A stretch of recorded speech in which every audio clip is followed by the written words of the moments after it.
les travaux universitaires ne sont pas toujours très diffusés. La question de la présence des Noirs à Nantes au XVIIIe siècle a été très bien étudiée par des étudiants, hein, et il y en avait très peu.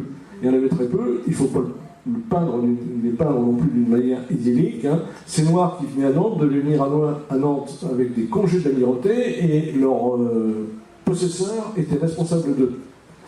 Alors évidemment, la théorie voulait qu'en France tout le monde soit libre, mais on faisait une exception et la police n'hésitait pas à les rechercher lorsqu'ils essayaient de s'enfuir. Hein. Cette population est très très faible.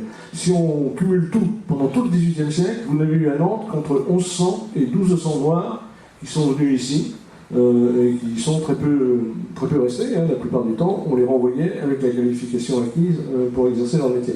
C'est un sujet passionnant, parce qu'il nous renvoie à un autre grand débat qui sort pour moi vraiment du code noir. J'ai pas osé le dire tout à l'heure, parce que je suis pas du tout spécialiste, hein, mais cette présence des Noirs à Nantes, en minorité, n'a pas empêché les tailleurs de pierre, les graveurs, les sculpteurs, etc., de figurer les Noirs, alors qu'ils en avaient des modèles, normalement, s'ils allaient chercher, de figurer les Noirs sous des traits stéréotypés et caricaturaux, ce qu'on retrouve dans les mascarons nantais, ce qu'on retrouve dans les objets exposés au château. Et le lien du racisme naissant, mais saisi cette fois dans les représentations, dans les textes et dans les images, ça sort du code noir. On ne dit pas impunément que des êtres humains sont des biens meubles.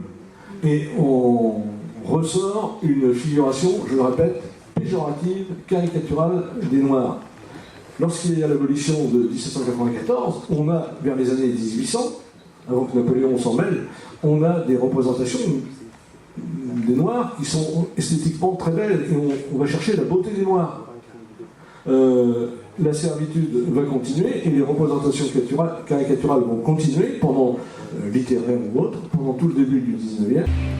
Est mort. Nous avons besoin de sa chaleur pour nous réchauffer. Et il a besoin de la nôtre pour lui garder la sienne.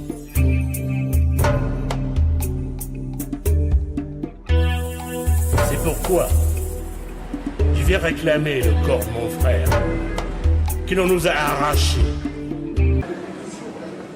Alors qu'est-ce que vous entendez par la traite illégale ? La traite illégale, c'est celle à laquelle Nantes a continué à se livrer de 1815 à 1830 à peu près. C'est-à-dire que la traite avait été interdite par le traité de Vienne en 1815. Les rois de France ensuite ont pris des ordonnances successives interdisant donc le commerce des captifs africains. Or Nantes, avec enthousiasme on peut le dire, en mobilisant tous les milieux d'affaires locaux, Nantes a continué cette traite illégale par la construction de navires, leur armement, leur navigation vers l'Afrique et leur retour à Nantes après avoir livré leur cargaison humaine aux Antilles. La traite illégale a été un moteur essentiel de l'économie nantaise de la première moitié du XIXe siècle, par tout ce qu'elle entraînait en amont et en aval.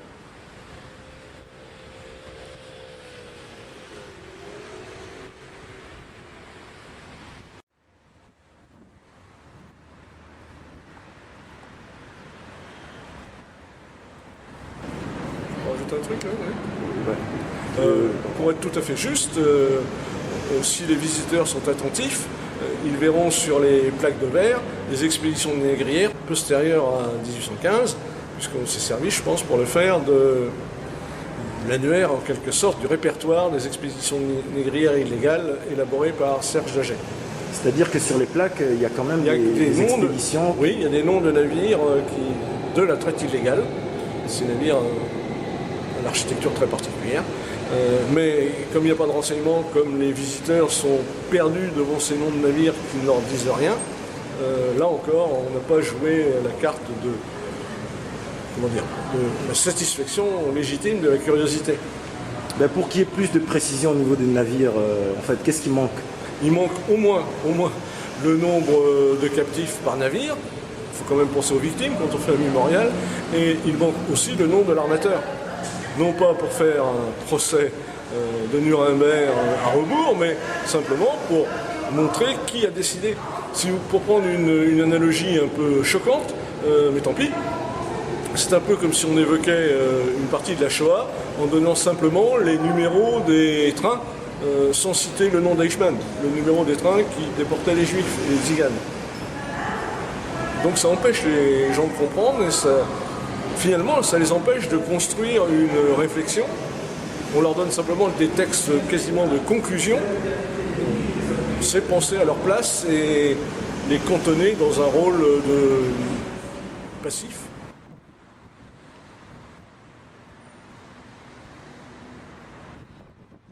Ça leur a pas été difficile de trouver justement les noms des armateurs? Non, parce que les noms des armateurs, tout le monde les connaît, et ils sont indiqués dans le répertoire dont je vous parlais tout à l'heure, qui leur a servi pour trouver les noms de navires.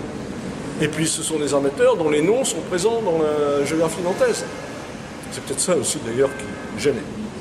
Et alors, on constate aussi l'absence du code noir dans ces mémorials. Qu'est-ce que vous en dites, vous? Je pense que leur justification, c'est que ils célèbrent l'abolition et le code noir est justement le texte de base pour la compréhension de ce qu'était réellement la traite négrière.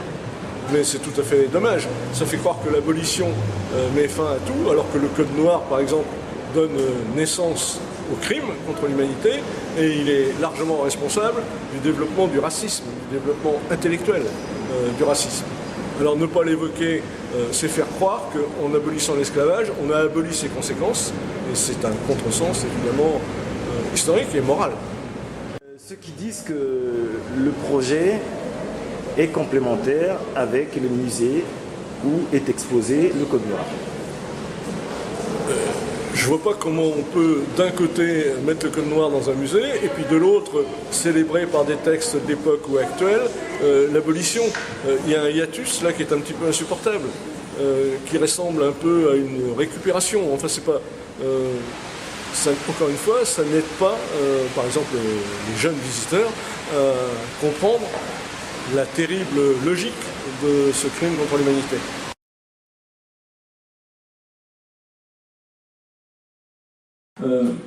Abolition de l'esclavage, c'est absolument pas solution des problèmes posés par l'esclavage.